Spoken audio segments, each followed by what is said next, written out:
This is the story of a gift to the Harvard Law School, the Bemis professorship, that in 1,000 ways, small and large, changed the world. In the days of the American clipper ships, the great trading families of the Massachusetts Bay dispatched speedy vessels to the ports of the Far East, the Mediterranean, and all points in between. The merchants of Massachusetts saw little romance in their swift and graceful sailing ships. They were in business, first and foremost. And business needs good rules. And good rules require good lawyers. Joseph Story, then a young lawyer, served the merchant families of Salem and Marblehead as they built up their international trade. He established charter parties, wrote insurance contracts, and shaped transactions with merchants in Japan and China. Story didn't stay long on the docks of Salem. He became the nation's youngest Supreme Court justice, and in 1827, the dean of the struggling Harvard Law School. But he never forgot the vast worlds that had been opened to him by the traders and seafarers north of Boston. What he wanted to do is to inspire his students with the notion of law which was as broad as the great ships and the great sea that Story himself had grown up with. From the very beginning, Joseph Story injected issues of international law into the law school's curriculum. Among those listening to Story's lectures in the early 1830s was a young law student named George Bemis, scion of a prosperous manufacturing family. At the same time that George Bemis was absorbing Story's global vision, a New Orleans lawyer named Samuel Livermore decided to donate his extensive collection of comparative Roman and international law books to the school. Livermore's gift was a revelation, showing those trained in the English legal tradition just how different another legal tradition could be. The collection laid the foundation for what would become the world's greatest international law library. Our library is extraordinary. It is really the best international law library. I have students from other countries who come here and say, you know, there are resources on my country here that I didn't have in my own country. Early in his career, George Bemis emerged as one of the most widely respected prosecutors in Massachusetts. Most famously, he was the chief prosecutor of the celebrated 1849 Webster trial, in which a mild-mannered Harvard chemistry professor was convicted of murdering the prominent Dr. George Parkman, also a member of one of Boston's richest families. Now in 1878, some 40 years after graduating, Bemis wanted to give back to Harvard. He endowed the Bemis professorship, the first faculty position dedicated to international legal studies. But like most graduates of the Harvard Law School, then and now, George Bemis had some strong ideas of his own. He wanted the Bemis professor to be not merely a scholar, but, as he put it, a practical cooperator in the work of advancing knowledge and goodwill among nations and government. He made this gift to his alma mater, he added, through the impulse of gratitude for her valued teachings, but more especially for the instruction of the late Judge Story, whose memory I cherish as one of the best guides to study whom I have ever had the good fortune to meet. This gift by George Bemis was magnificent because it envisaged a new world order. It wasn't until 1897 that the school found its first Bemis professor in Edward H. Strobel, a member of the class of 1877, who spent years after graduation in Spain, Ecuador, and Chile. Edward H. Strobel's life reads like a James Bond adventure. The most extraordinary thing that he did was to assist the King of Siam in keeping the independence of Siam during a period in which every other East Asian country fell into the grasp of colonial powers. But fate takes strange turns. In 1907, after a decade in the Bemis chair, Strobel died of an insect bite. Once again, Harvard faced the challenge of recruiting an expert in a field that didn't yet exist.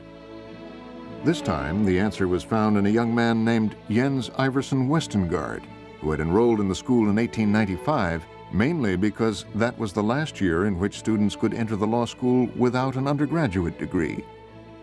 And that was a very lucky thing indeed for Harvard Law School that Jens Westengard was able to enroll, because almost immediately he established himself as the natural successor to Strobel, not only in his vast and interesting diplomatic adventures, which included important diplomatic positions in the Cleveland administration, but also he took up the cudgel of Siam itself and stepped into the shoes of Strobel in assisting that brave southeastern country in maintaining its independence. As Bemis Professor, Westengard was one of the first scholars to look seriously at international commercial law as opposed to the law of diplomacy. It was a promising start, interrupted by Westengard's death in 1918. But Westengard and his widow Rebecca created a legacy of their own. When Rebecca died in 1953, she left a generous bequest to support scholarships for international and comparative law students at Harvard Law School. More than a half-century later, students are still benefiting from these Westengard scholarships. Albania is actually a very poor country. Our government doesn't have a lot of money and therefore doesn't have the possibility to give many scholarships to students. And the Westengard scholarship really helped in being able to come here and to pursue my LLM studies. In the early 1920s, the Bemis chair again lay vacant, and once again, Harvard had to find a very unusual talent to fill it. This time, the challenge of recruiting Westengard's successor fell to Dean Roscoe Pound. One thing Pound understood perfectly well was that Harvard needed to have the stature of an international university and become, over time, a rival to the great continental German and English universities. He saw that an international program, a comparative law program, would be vital to this. After Westengard's death, his course at Harvard Law School was taken up by a young lecturer named Manly O. Hudson, a close friend and protege of Felix Frankfurter. Both Pound and Frankfurter wanted Hudson to take the Bemis chair, but Hudson had priorities of his own. In 1918, he left Harvard for Paris to assist in the negotiations that brought the First World War to a close. These experiences at the very top of the diplomatic world served Hudson well. In 1923, he was named the third Bemis Professor, and 4 years later, founded the Harvard Research and International Law program. Hudson began his career by helping to create the League of Nations, and ended it 3 decades later by helping to create the United Nations. Here's a man whose career spanned the resolution of 2 world wars. Not surprisingly, Hudson was a major advocate for an international codification of the law of nations. By any measure, the Second World War was a disaster for the world community. But great disasters sometimes bring forth great acts of courage, generosity, and foresight. The Marshall Plan, designed and administered in part by members of the law school faculty, was one such act. But there were many others, driven in part by members of a new generation, determined to avoid another global cataclysm. One such person was a penniless immigrant from Eastern Europe. Louis Sohn became the Bemis Professor in 1961. He had been an influential participant in the 1945 San Francisco conference that drafted the UN Charter, and also had helped the school design a new program in international legal studies, funded by the Ford Foundation in 1955. But this was only the beginning of a brilliant career, forged at the intersection of theory and practice.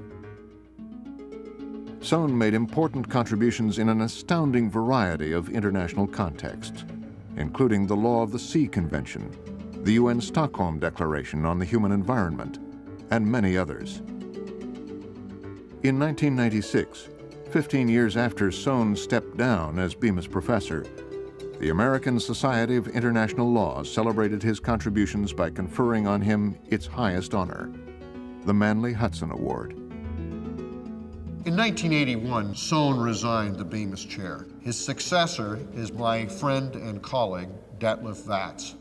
What was so fascinating is how each generation redefined what the study of international law meant. So you begin with people like Strobel, who taught it as if it were a formal discipline of diplomatic rules. You see people like Westengard, who expand this to include issues of commerce and international trade. Then you see people like Manley Hudson, who focus on international courts and on international institutions. And finally, people like Louis Sohn, who see fully the economic implications of a new world order. Detlef Vatz has taken this in a brilliant way one step further. Vatz has been one of the great pioneers in writing about truly non-governmental international institutions that are established privately by individuals from many different countries. Joseph Stalin did us, in a sense, a great service by pushing us together again, and we've got to try and re-achieve the harmony we had during the Cold War. On many levels, this quest involves forging connections or dealing with the connections that already exist. We're all interconnected now. If you think about issues like terrorism, if you think about the global economy, if you think about environmental concerns, these are worldwide issues, and we can't possibly address them except in a worldwide way. I don't know how I could teach the subject of the power of the courts without addressing comparative questions. So I always compare the German civil procedure system with the US civil procedure system. An idea takes root. It is tested, refined, and tested again. The scholar takes that insight into the global marketplace of ideas. He or she takes it into a classroom that is filled with some of the world's most capable law students. And the students, in turn, take new ideas into the world. When I finish my studies here at Harvard Law School, I will go to London. I will be working with the European Bank for Reconstruction and Development, which is a bank which offers sort of low-interest loans to Eastern and Southeastern European countries to develop certain sections of the economy. And I'm quite excited about that because that means I can get to do work with my country, Albania, and perhaps other Balkan countries.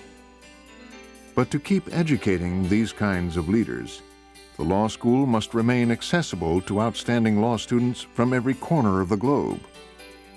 There's nothing more that I would like than to increase our pool of financial aid for students from abroad. The impact that we have already made and that we have the potential to make is extraordinary. To help the very best students in the world, no matter what their financial circumstances, come to the Harvard Law School. George Bemis could not have foreseen the full impact of his generosity. He could not have guessed how many people and institutions around the world would be changed by his gift, how many grants and opportunities would grow out of the chair he established. Today at Harvard Law School, we have a wealth of extraordinary programs, all growing out of the original vision of Bemis, which in turn grew from the dreams and visions of a young man who stood on the docks of Salem. The Bemis Chair is a wonderful example of how a gift can have a real impact on the school and on the world. In the world we live in, every legal issue has international dimensions. There's really no more important task today than further internationalizing the law school.